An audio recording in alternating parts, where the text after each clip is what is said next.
basketball was never just a game to me.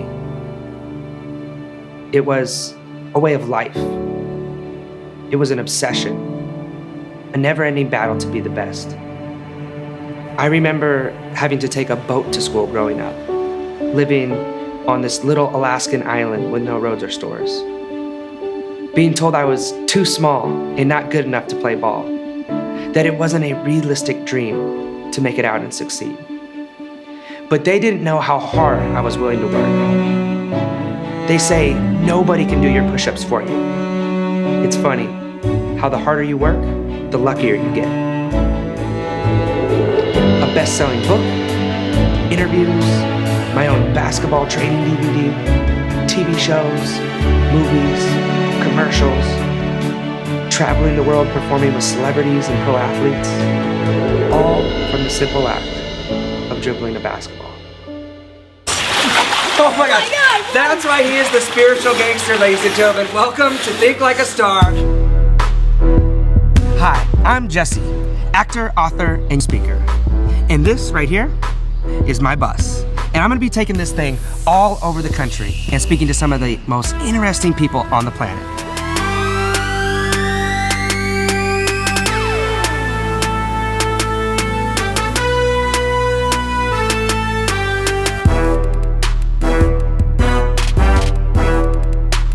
Ladies and gentlemen, I want you to open your minds and your hearts. Please give a warm welcome, Jesse LeBeau! If you guys want to make some noise, let's go over here. We have any basketball players? Where we at? Over here is kind of quiet. It's kind of quiet over here.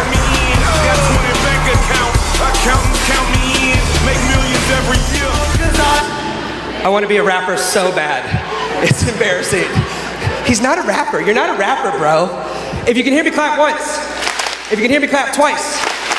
If you can hear me, clap 0 times. Wake up, wake up. You make excuses, you blame other people. You give up without even trying. It takes no courage, no guts. It's the easy way out. It's what cowards do. And to be honest, it's what most people do. Or you could choose to get better. You could throw away those excuses and create the life that you want to live. In that moment, I said, you know what? I'm gonna get better. I started waking up every day at 5 a.m. I'd get in that boat, I'd take it across the town, I'd go to school, and the janitor would open up the gym.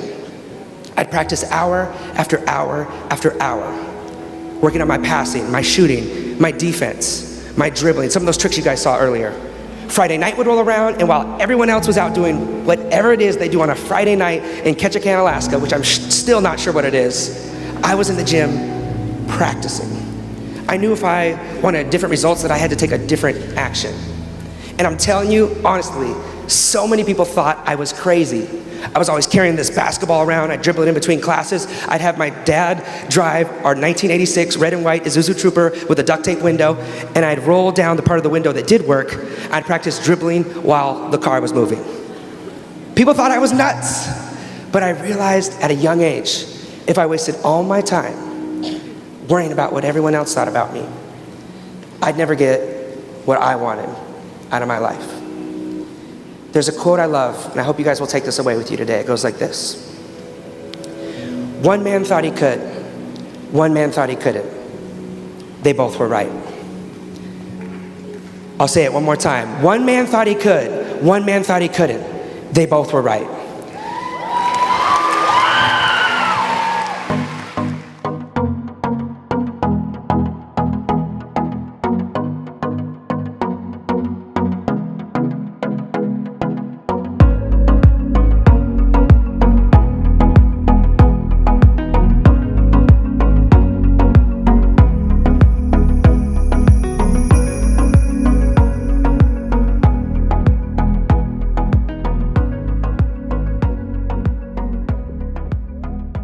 And ever since I was a little kid, there was only one thing that I wanted to do. I wanted to be a basketball player.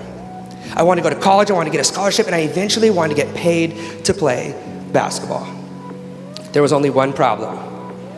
And I think some of you guys have figured it out by now. What is it? You're short, bro. I was born with the body of a hobbit. My nicknames growing up were Baby J and Jimmy Neutron. Young Jimmy Nooch. Oh, there we go. There's young Jimmy. Not the most intimidating nicknames. I could have chose any other sport and been better off.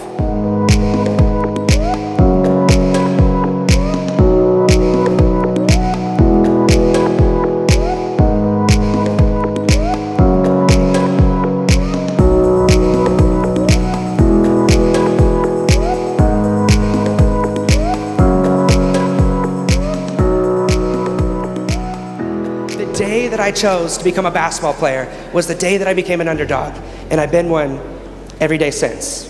Every time I stepped onto a basketball court, I went up against bigger and stronger players. My life became a constant cycle of being overlooked and underestimated. And I'm telling you, people would go way, way, way out of their way to tell me I wasn't big enough, I wasn't fast enough, I wasn't strong enough. And I'd never have what it takes to be great at basketball. The thing that mattered was my attitude. And my attitude was that I was gonna believe in myself, I was gonna go for it. I wasn't gonna let anything stop me. And I wasn't gonna get bitter. I was gonna get what? Better. I wasn't gonna get bitter, I was gonna get what? Better. One man thought he could, one man thought he couldn't. They both were right.